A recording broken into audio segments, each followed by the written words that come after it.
Dice así: el principio de la palabra de Jehová por medio de Oseas. Dijo Jehová a Oseas: ve, tómate una mujer fornicaria e hijos de fornicación, porque la tierra fornica apartándose de Jehová. Fue pues, y tomó a Gomer, hija de Diblaim. Amén. Hasta aquí la lectura de la santísima palabra de nuestro Señor. Que Dios añada su rica bendición a la lectura y exposición de su palabra. Amén. En diciembre, para ser exacto, el 11 de diciembre de 1936, el rey Eduardo VIII hizo un anuncio que escandalizó a la gente, a gente de todo el mundo, a gente alrededor del planeta. ¿Cuál fue su anuncio? Él anunció que estaba abdicando, es decir, estaba renunciando a su trono, de modo que pudiera casarse con la 2 veces divorciada Socialité, con esta americana 2 veces divorciada, una mujer de las páginas sociales de nombre Wallis Simpson. La mujer que había capturado su corazón. Por supuesto que este fue un anuncio que causó gran escándalo en su momento a nivel mundial. Pero tan escandaloso como esto suena, no puede compararse al escándalo del matrimonio del profeta Oseas. Su matrimonio con una mujer de nombre Gomer, la hija de Diblaim. Ahora, ¿por qué decimos que este matrimonio fue aún más escandaloso que todos los matrimonios escandalosos que han acontecido a lo largo de la historia? Bueno, porque esta mujer es descrita en el texto como una mujer fornicaria, una prostituta, una mujer promiscua. Ahora, hay 3 perspectivas con respecto a Gomer y con respecto al matrimonio en particular de Oseas con Gomer. Hay quienes piensan que esta historia es una historia ficticia, es un cuento para enseñar una moraleja. Hay quienes dicen que esto nunca ocurrió, que esto fue simplemente un símbolo que el profeta anunció al pueblo, pero que nunca realmente ocurrió. Otros piensan que el matrimonio de Oseas con Gomer fue un matrimonio real, un matrimonio legal, un matrimonio que efectivamente ocurrió en la historia, que hubo un hombre llamado Oseas, que fue llamado al oficio profético, que se casó con una mujer llamada Gomer.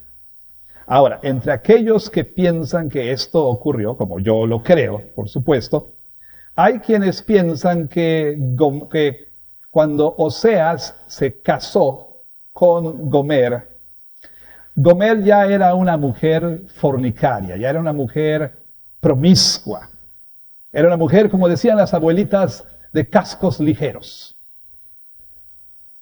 Pero hay quienes piensan y sostienen una perspectiva que se conoce como la perspectiva proléptica. Hay quienes dicen, no, cuando Dios le ordenó casarse con Gomer, cuando Dios ordenó a Oseas casarse con Gomer, Gomer todavía no era esa clase de mujer, sino que más bien Dios le anticipó lo que ocurriría más adelante en el matrimonio. Le estaba diciendo a Oseas, mira, te vas a casar con esta mujer, parece una buena mujer, parece ser un buen partido, pero más adelante esta mujer va a dejarte por otros amantes, esta mujer va a cometer adulterio, esta mujer va a ser promiscua. Y por supuesto, quienes sostienen esta perspectiva presentan toda clase de argumentos que no tenemos el tiempo ahora para desarrollar, pero a lo mejor puede ser una pregunta para la sobremesa. De hecho, vamos a grabar 2 episodios esta semana. Pero bueno, regresando aquí al punto, entonces yo creo realmente que cuando Dios le ordenó casarse a Oseas con esta mujer, Gomer ya era esa clase de mujer que es descrita aquí en el versículo 2 como una mujer fornicaria. La palabra es quizás hasta aún más escandalosa. La traducción quizás sería algo así como una mujer de prostituciones, una prostituta, una ramera. Bueno, pero sin lugar a dudas, el aspecto más escandaloso de este matrimonio no es realmente que se haya casado con una mujer pues de esa reputación, de esa calaña, dirían algunos. Lo más escandaloso es que Dios le ordenó a Oseas casarse con esa mujer. Nos dice aquí la palabra de Dios en el versículo 2, el principio de la palabra de Jehová por medio de Oseas. Cuando Dios empezó a hablar a Oseas, esto fue lo primero que le dijo: cásate con esta mujer. Cásate con Gomer. Y si la perspectiva es correcta, yo creo que sí es, pues todo el mundo sabía qué clase de mujer era Gomer. Esta fue la orden del Señor a su profeta: cásate con Gomer, la hija de Diblaim. Bueno, ahora, esto, como hemos dicho, no es una alegoría. Esto no es un cuento simbólico. Esto no es una historia ficticia de ningún modo. No. Esta no es una ilustración prestada de la experiencia humana para aplicarla a una verdad espiritual. No. Esta es una historia real, una historia personal, la cual fue planeada por Yahweh, por el Señor. Dios le mandó a Oseas casarse legalmente con esta mujer, que a diferencia de muchas mujeres en Israel, era una mujer sexualmente promiscua y quizá era una prostituta conocida en la comunidad. Ahora, ¿por qué Dios haría tal cosa? ¿Por qué? ¿Por qué Dios le mandaría a su profeta casarse con dicha mujer, con esa clase de mujer? Bueno, en pocas palabras, Dios llamó al profeta a lo que se conoce como una profecía actuada. Es decir, Dios quería mostrar a su pueblo en una manera muy vívida la infidelidad de Israel, la infidelidad del pueblo de Dios a su Señor del pacto. Ellos habían sido infieles. Ellos habían quebrantado el pacto. Y usted recordará que la relación pactual de Dios con su pueblo en la Escritura muy a menudo es descrita, esta relación pactual, como un pacto matrimonial. El Señor en este pacto matrimonial es el esposo e Israel es la esposa. En el Nuevo Testamento la verdad continúa, la ilustración continúa. El Señor sigue siendo el esposo, Cristo es el esposo, la iglesia es la esposa. Entonces el pueblo de Dios, como la esposa, habían actuado, se habían comportado en una manera muy, pero muy similar a la prostituta Gomer. Ahora, muchos al oír esta historia bíblica, al oír esta narrativa, pues pueden escandalizarse. O muchos pueden pensar que pues esta historia tan escandalosa como es, pues no tiene nada que ver con su vida en el siglo XXI. Probablemente usted es uno de ellos que ha leído esta historia, quizá ha reaccionado con repulsión, quizá ha dicho qué barbaridad, pero a lo mejor usted dice, pues es una historia que no tiene nada que ver conmigo. Yo no soy esa clase de mujer, no soy esa clase de persona. Y ciertamente, pues muchas personas dicen, no tiene nada que ver conmigo, pero como Piper dice, aquellos que nunca soñarían con casarse, pues con lo que en otros lares le llaman un chulo, o también en otros contextos le llaman padrote, o sea, aquel que es el que controla a las prostitutas, ¿verdad? Personas que nunca soñarían casarse con esa persona, o un varón nunca soñaría casarse con una prostituta, pero al mismo tiempo, dice Piper, son palabras duras, pero creo que tiene razón, al mismo tiempo ellos se enamoran de un incrédulo bien educado. Pero ante los ojos de Dios, dice Piper, ante los ojos de Dios, toda persona que abandona al Señor es una prostituta, es una ramera. No hay solteros ante los ojos de Dios. Todos, usted y yo, o estamos fielmente casados con Dios, o somos una prostituta. Dios hizo a Israel, pero a usted y a mí también, para sí mismo. Y si usted obtiene su deleite de alguien más que no sea el Señor, usted está cometiendo una gran prostitución en contra de su Dios. Palabras duras, pero creo que tiene toda la razón. El matrimonio de Oseas, hermanos, hermanas, el matrimonio de Oseas fue una parábola viviente, es una parábola viviente de lo que Israel había hecho con respecto a su esposo, su Señor. Y al mismo tiempo, el matrimonio del profeta también se aplica al nuevo Israel, a la nueva iglesia, al nuevo Israel, pero también se aplica a usted y se aplica a mí, a todos nosotros que profesamos fe en Cristo Jesús.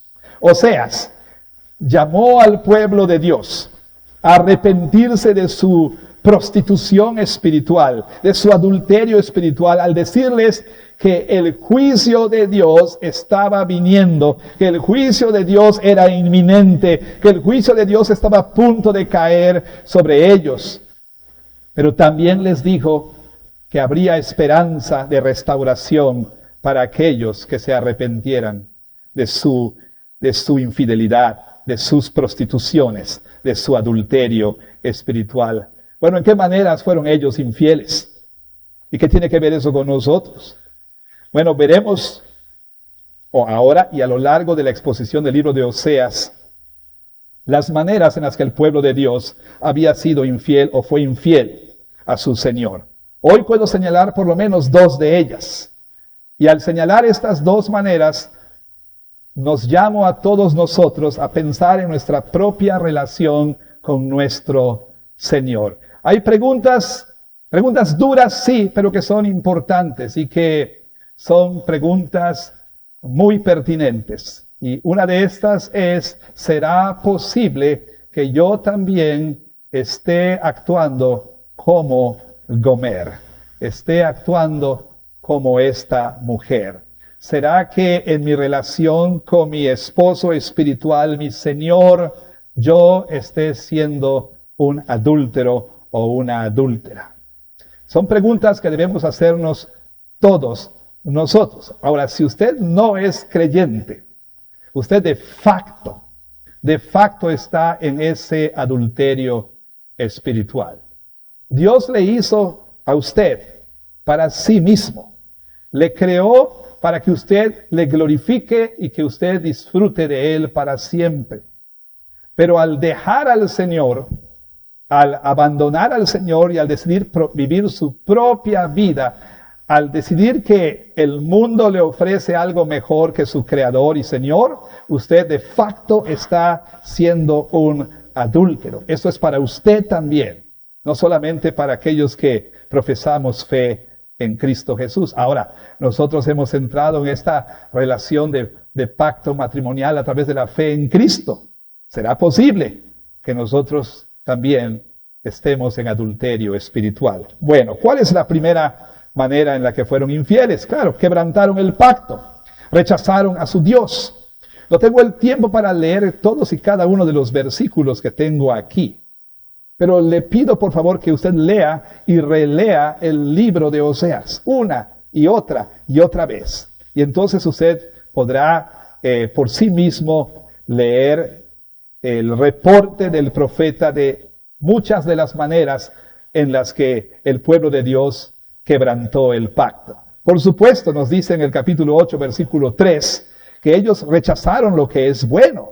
En el capítulo 4, versículo 6, el profeta nos dice que rechazaron conocimiento e ignoraron la ley de su Dios y se rebelaron en contra de la ley de su Dios, según dice el capítulo 8, versículo 1. Y al rebelarse en contra de la ley, se rebelaron en contra de Dios, como dice el capítulo 13, versículo 16. También ellos determinaron apartarse, alejarse del Señor, capítulo 11, versículo 7. Y al rechazar la ley de Dios, como dijimos, ellos no solamente estaban rechazando un documento, un código, no. Esto fue una afrenta muy personal. ¿Por qué?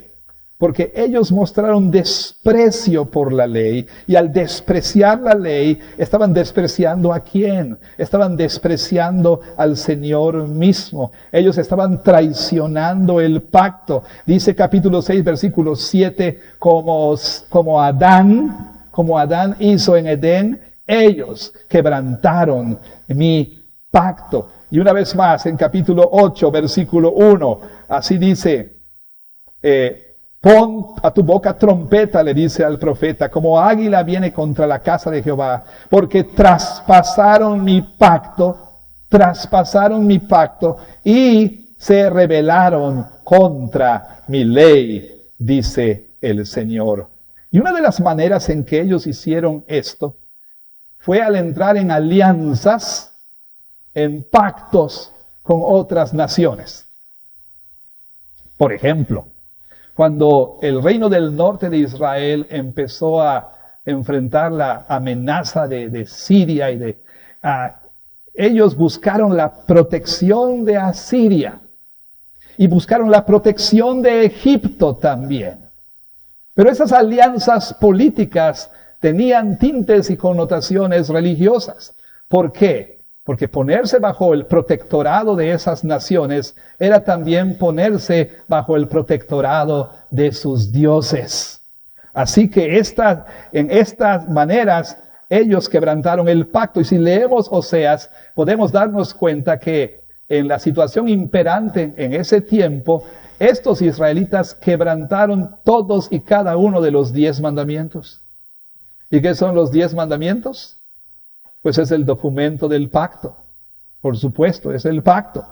Ellos quebrantaron una y otra vez el pacto que Dios hizo con ellos en Sinaí al tomarles como su pueblo, al tomarles como sus siervos, como su nación vasalla y por supuesto al tomarles como su esposa. En Sinaí Dios contrajo nupcias, por así decirlo, con la nación de Israel. Y entonces esta relación se formalizó por medio de un pacto, el cual, como dice el mismo Dios, ellos quebrantaron. Ahora, la otra manera en la que Israel, en tiempos de Oseas, e históricamente también, fue infiel, no solamente lo fue al quebrantar el pacto, sino también, por supuesto, al volverse a los ídolos, La idolatría fue el problema más profundo y más grande de Israel. Podemos ver muchos pasajes, pero quiero leer para nosotros el capítulo 8, versículo 14, donde Dios dice a través de Oseas, olvidó pues Israel a su hacedor. Noten ustedes, dejó a su hacedor y edificó templos. ¿Templos para quiénes? Para los ídolos. Judá multiplicó ciudades fortificadas, mas yo meteré fuego en sus ciudades, el cual consumirá sus palacios. Olvidó pues Israel a su hacedor. ¿Hasta qué punto? Noten el capítulo 4, versículo 1. Oigan palabra de Jehová, hijos de Israel, porque Jehová contiende con los moradores de la tierra, porque no hay verdad, ni misericordia, ni conocimiento de Dios en la tierra. La Reina Valera traduce así esas palabras, pero lo que está diciendo ahí es que la gente ya no amaba al Señor, ni conocía al Señor, no había una relación con Él, y por supuesto, ni tampoco había una relación de fidelidad exclusiva para con su Señor. De tal manera que en nuestro pasaje, en el versículo 2, encontramos que Dios describe la situación en tiempos de Oseas de esta manera. Ve, tómate una mujer fornicaria, hijos de fornicación, porque la tierra fornica. La tierra de Israel, ¿sí? El pueblo de Dios, entregado totalmente a la fornicación espiritual. ¿Cómo? A través de la idolatría, entregados a la prostitución espiritual, adulterando en contra de su Señor con los ídolos. Y a lo largo de las profecías de Oseas, el Señor usa la imagen del adulterio y de la infidelidad para representar cómo su pueblo se había apartado de Dios y cómo fueron en pos de otros dioses para servir a esos dioses. Adulterio e idolatría van juntas en la Biblia. ¿Por qué? Porque la idolatría es adulterio espiritual y el pueblo de Dios, a través de su idolatría, estaba cometiendo tal adulterio espiritual. ¿Y en qué, cómo se, cuáles eran las características? ¿Cómo se veía esta idolatría en el pueblo de Dios en ese tiempo? De nueva cuenta hay muchas cosas que decir, pero podemos mencionar lo siguiente. Esta idolatría, por supuesto, incluía sacrificios. Capítulo 4, versículo 13, incluía altares. Capítulo 8, versículo 11, por supuesto, sacerdotes idólatras que estaban animando al pueblo. Fíjese, era tal la situación, tan deplorable era la situación, que los mismos líderes religiosos de Israel animaban la idolatría, porque ellos se beneficiaban de esa idolatría, como dice el capítulo 10, versículo 5. Por supuesto, incluía imágenes, ídolos. Capítulo 4, versículo 12, capítulo 4, versículo 17, etc. Ahora, note hasta qué punto llegó Israel en su idolatría. Vaya conmigo al capítulo 13, versículo 2 por un momento. Dice así. Y ahora añadieron a su pecado. Ya ellos, por supuesto, estaban entregados a la idolatría. Y de su plata, dice, de su plata, no de su dinero, sino de la plata, ¿no? De su plata se han hecho, según su entendimiento, imágenes de fundición, ídolos, toda obra de artífices, acerca de los cuales dicen a los hombres que sacrifican, que besen los becerros. Note qué está diciendo aquí Oseas. Cuando lo entendemos, esto es horrendo. Note qué está diciendo. Ellos ofrecían sacrificios al mismo tiempo que besaban estas imágenes de becerros. ¿Sí? ¿Qué clase de sacrificios? Bueno, sacrificios humanos inclusive. Esto es lo que hace la idolatría. La idolatría pone de cabeza a las personas. ¿Por qué? Porque los idólatras llegan a amar lo que deberían odiar y odian lo que deberían amar. Piense usted en la imagen que Oseas presenta. Ellos besan estas imágenes de becerros, mientras que sacrifican a humanos, a estos ídolos. Piense usted en la mujer, y no soy misógino, ¿ok? Que tiene su perrito a quien besa y tú eres mi bebé y todo, pero esa mujer, que besa a ese perrito diciendo tú eres mi bebé, es una mujer que acaba de abortar a su hijo. A ese punto llega aquel que está entregado a la idolatría. A amar lo que debería odiar y a odiar lo que debería amar. A ese punto había llegado Israel. Besar las imágenes de becerros, mientras que ofrecían sacrificios humanos a esa imagen. Bueno, también consultaban con prostitutas rituales y sacrificaban en el templo. Y a ellos, vean ustedes por favor, capítulo 6, versículo 10. Y sé que parece como que sermón temático porque ando de aquí para allá, pero no, simplemente estoy ilustrando cómo la tierra era una tierra de fornicación, como dice nuestro pasaje en el versículo 2, capítulo 6, versículo 10. En la casa de Israel he visto inmundicia, allí fornicó Efraín y se contaminó Israel. Efraín es otro nombre para Israel, para el reino del norte. Ellos también se habían entregado al culto del dios de la fertilidad, el dios cananeo Baal. Este culto de Baal incluía, como hemos señalado, rituales sexuales con prostitutas culticas para asegurar la fertilidad de la tierra y así tener cosechas. Entonces ellos se entregaron por completo al culto de Baal, como dice el versículo 17 del capítulo 2, o como aún leemos en el capítulo 13, versículo 1. Pero lo que es peor, ellos atribuyeron a Baal las bendiciones que ellos gozaban. Imagínense. O sea, atribuyeron a Baal el tener la bendición de cosechas abundantes para tener sustento. Decían, esto es obra de Baal, no de Yahweh. A ese punto habían llegado los israelitas. Y ofrecieron, como dije, sacrificios humanos en frente de esos ídolos. Capítulo 8, versículos 9 al 10. Todo esto como ilustración, por supuesto. Y esto es descrito a lo largo de todo el pasaje. Y bueno, noten ustedes que el ofrecer sacrificios a los ídolos no es algo solamente del pasado, no solamente algo de ese tiempo. Uno pudiera decir, yo honestamente, yo no tengo ídolos. Desde que me convertí a la fe evangélica, quité todas mis imágenes. Yo no tengo ningún ídolo ahí en casa. Uno pudiera decir, pero no tan rápido. No tan rápido. La idolatría sigue, por supuesto, vigente el día de hoy.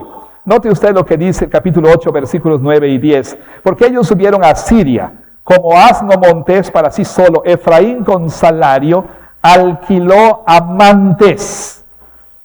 Aunque alquilen entre las naciones, ahora las juntaré y serán afligidos un poco de tiempo por la carga del rey y de los príncipes. ¿Qué estaba haciendo Israel? Ofreciendo sacrificios a estos ídolos. Toda clase de sacrificios, aún sacrificios humanos. Ahora, hermano, hermana, escoja un ídolo y pronto va a comenzar a sacrificarle. Cualquiera que éste sea.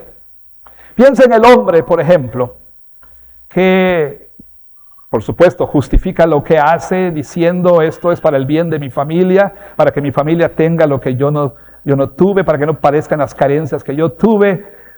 Pero es un hombre entregado por completo a su trabajo. ¿Sí?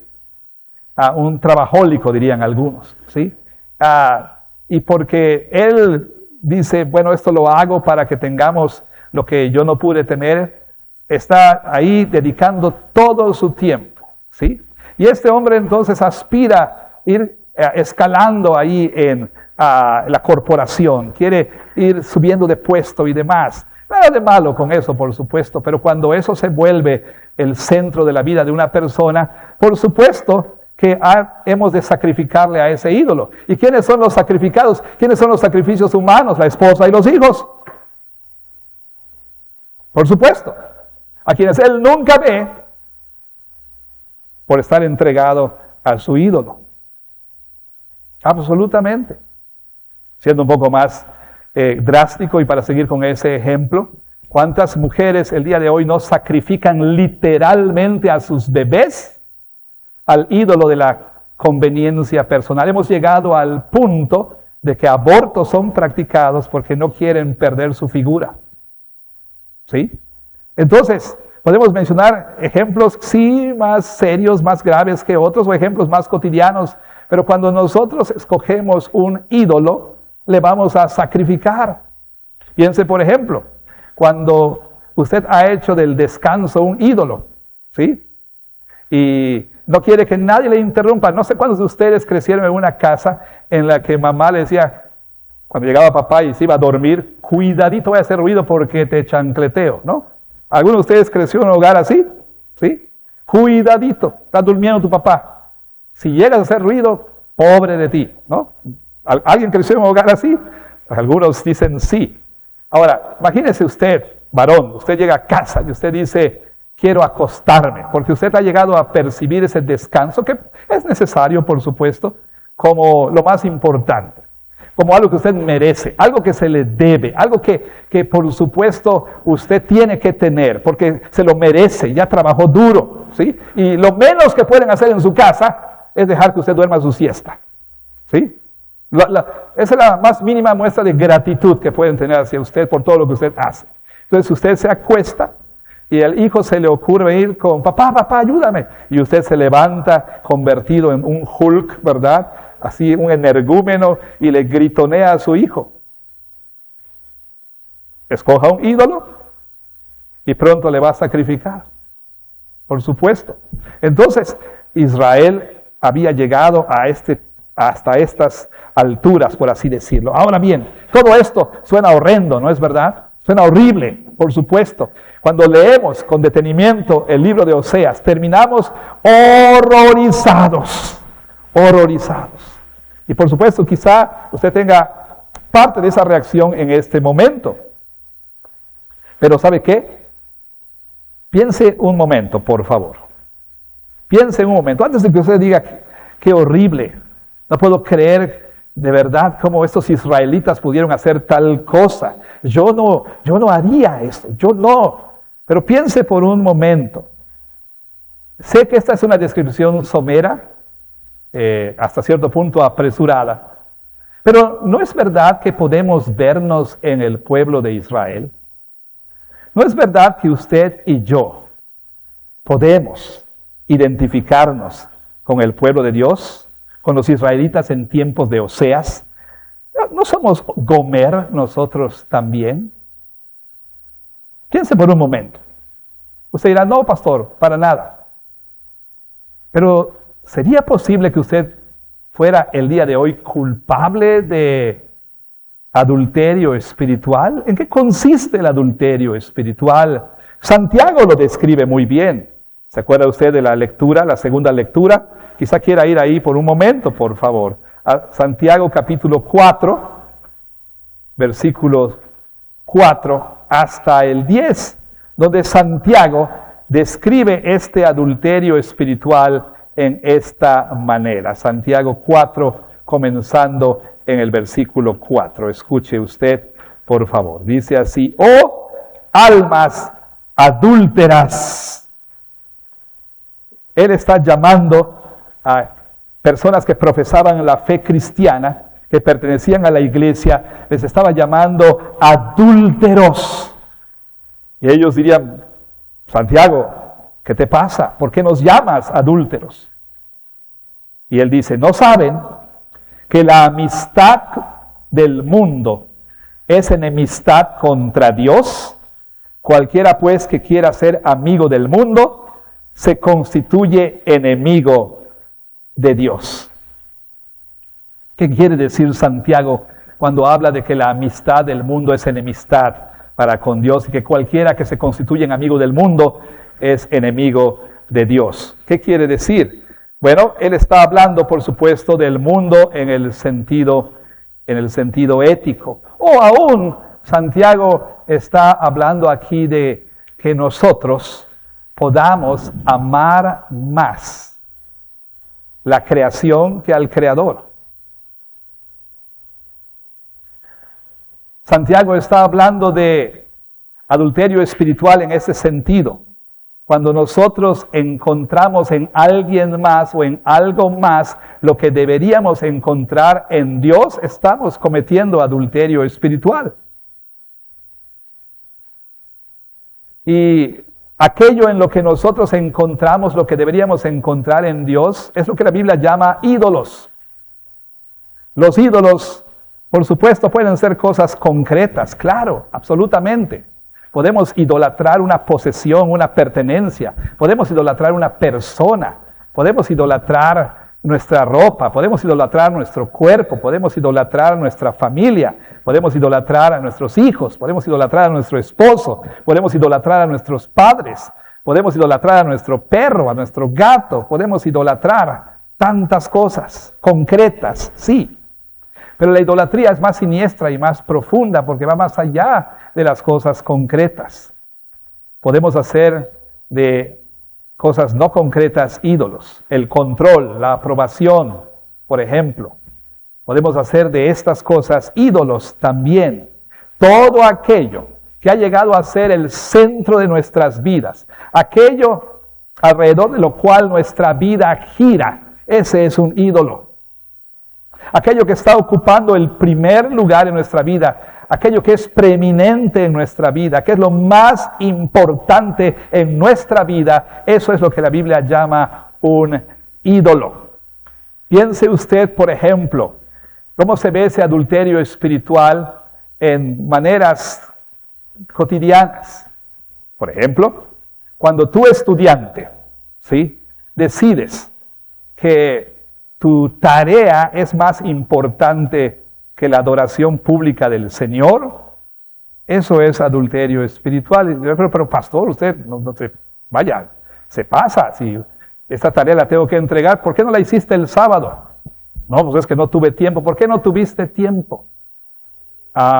Pues porque... Y entonces cuando nos damos cuenta de que es mucho más fácil, ¿verdad?, dejar la adoración pública por otras cosas que consideramos más importantes, entonces eso es adulterio espiritual, por supuesto.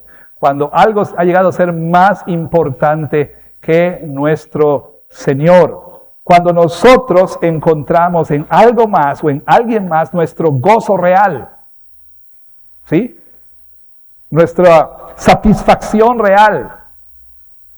Cuando nosotros encontramos en algo o en alguien más nuestra protección, nuestra seguridad, ese es un ídolo.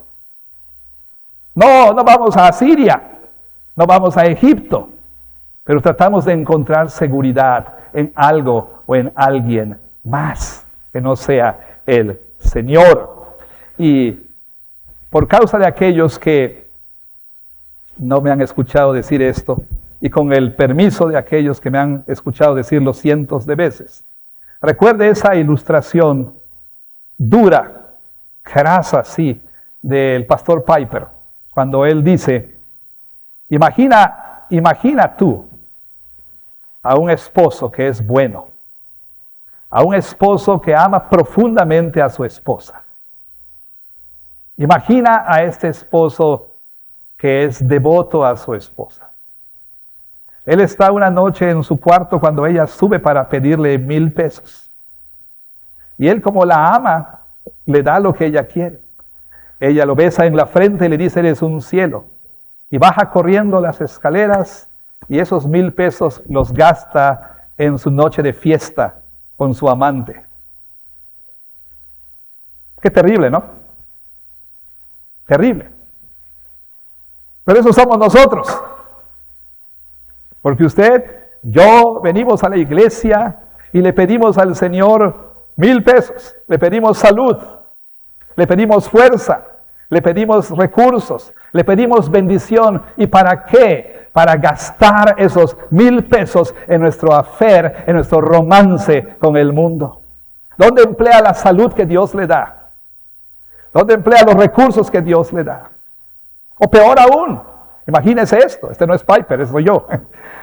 Imagínese usted, esposo, que hay una amenaza, un ciclón, un ladrón, qué sé yo, Y usted viene para proteger a su esposa, pero su esposa lo aparta y corre a la casa del vecino y se refugia en los brazos del vecino.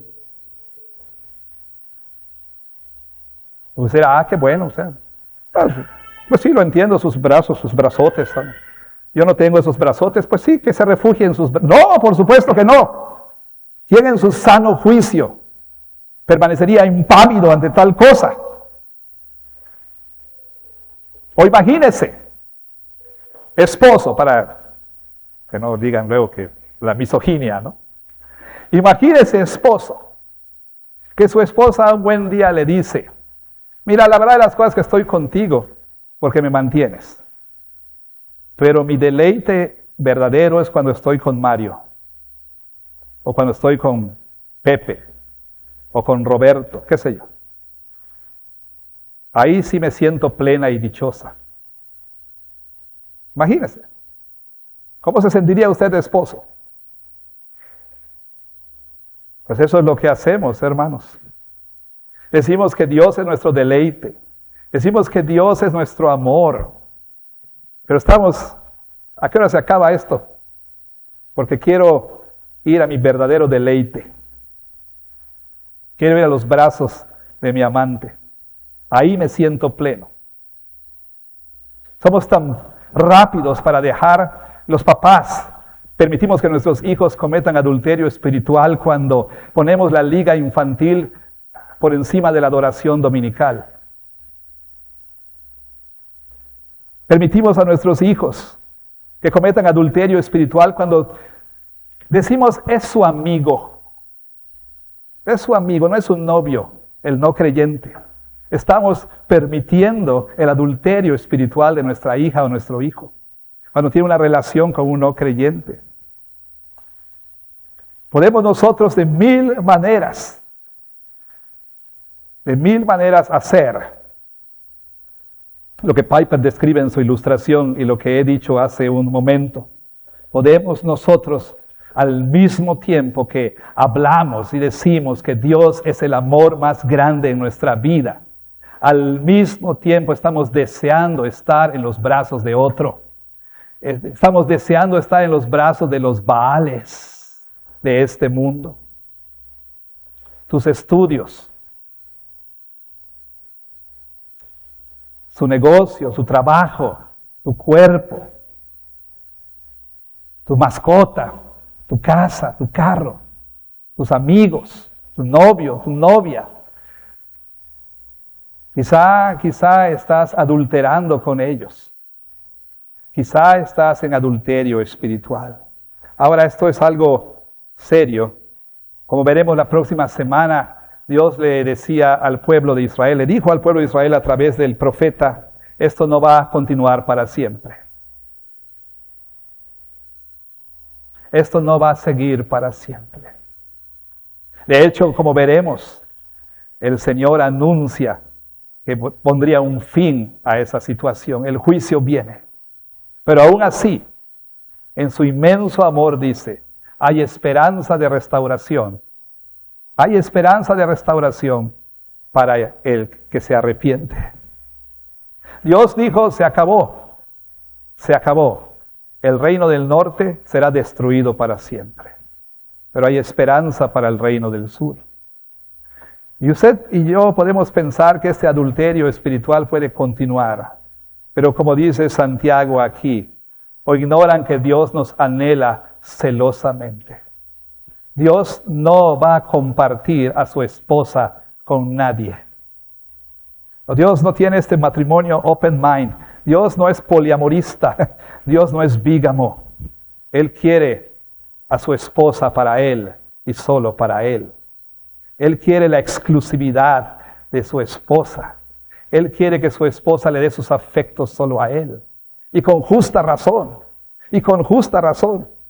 Entonces, no piense usted que este adulterio espiritual va a continuar para siempre. Como la semana pasada, hoy debemos recordar que esto es para usted y para mí, es un llamado a usted y para mí.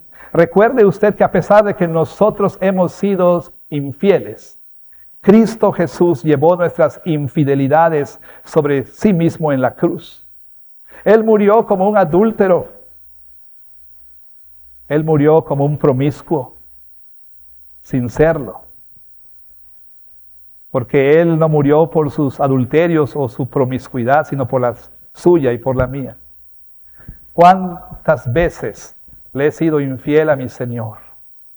¿Cuántas veces he preferido otras cosas que Él? ¿Cuántas veces he dicho con mis labios que Él es el amor de mi vida cuando mi verdadero gozo y deleite está en otro lado? Y usted probablemente está en la misma situación. ¿Qué hacer? 1, reconocerlo. Reconocerlo. Y 2, venir a sus brazos. La historia de Oseas y Gomer es una historia maravillosa. Porque, como veremos en el capítulo 3, a pesar de que esta mujer fue en pos de otros amantes, como usted y yo lo hemos hecho, Dios habla a Oseas otra vez y le dice, ve y tómala de nuevo. Ve y tómala de nuevo. Y Dios está dispuesto a tomarle a usted de nuevo. Cada semana venimos a esta mesa a renovar el pacto. Cada semana Dios nos confirma y nos dice, tú eres mío y yo soy tuyo.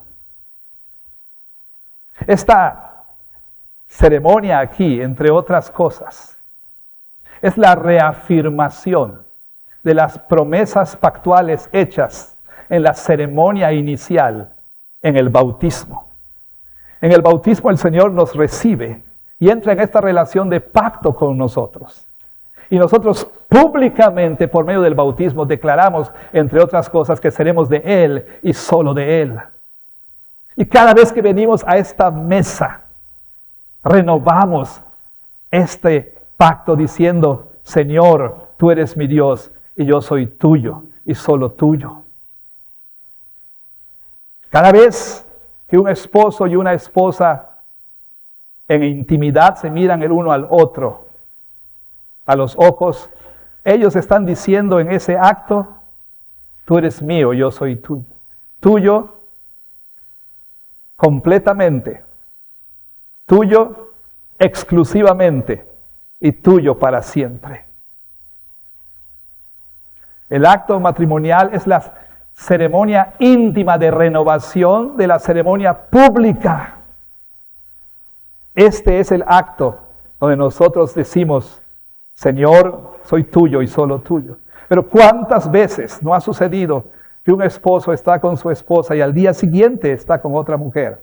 O una esposa está con otro hombre. ¿Cuántas veces hemos venido a esta mesa a decir, yo soy tuyo y solo tuyo? Y el lunes por la mañana vamos en pos de otros amantes. Vamos en pos de los Baales.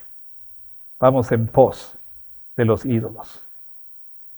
Pero si usted viene esta mañana arrepentido a su Señor, ante su Señor, y le dice, Señor, he sido adúltero, he sido promiscuo, he sido infiel, perdóname. Si hay verdadero arrepentimiento producido por el Espíritu Santo, el Señor va a perdonar. Y no solo eso, en su mesa, usted recibe la gracia para ser fiel. Usted tiene un corazón, como dice la versión original del himno tradicional, Fuente de la Vida Eterna. Dice, usted tiene un corazón que es pronto a apartarse del Señor. Y lo único que puede mantenerle fielmente en lealtad exclusiva a Él es su gracia. Venga y reciba su gracia para serle fiel. Venga y recuerde su gran amor por usted. Vea la cruz. Esto, hermanos, es como cuando un hombre está listo a ser infiel a su mujer y ve el anillo que tiene el nombre de su esposa y está a punto de sucumbir y ve este símbolo del pacto. Este es un símbolo del pacto. Cada domingo usted ve este símbolo y esto debe decir, yo soy de Él y solo de Él. Soy suyo y Él es mío. Vea su gran amor por usted en el pan y en el vino, símbolos de su cuerpo y su sangre entregados por usted.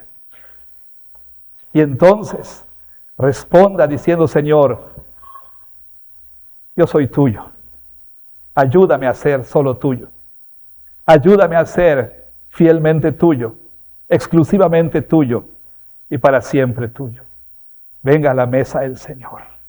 Hermano, hermana, el matrimonio de Oseas y con Gomer no solamente es una ilustración vívida de el matrimonio de Israel y Dios, es una ilustración vívida del matrimonio de Cristo con la iglesia y es una ilustración vívida de su matrimonio con el Señor.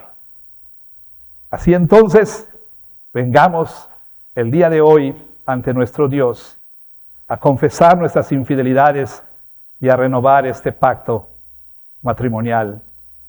Y por su gracia, y solo por su gracia, poder serle fieles. Amén. Que Dios bendiga su palabra.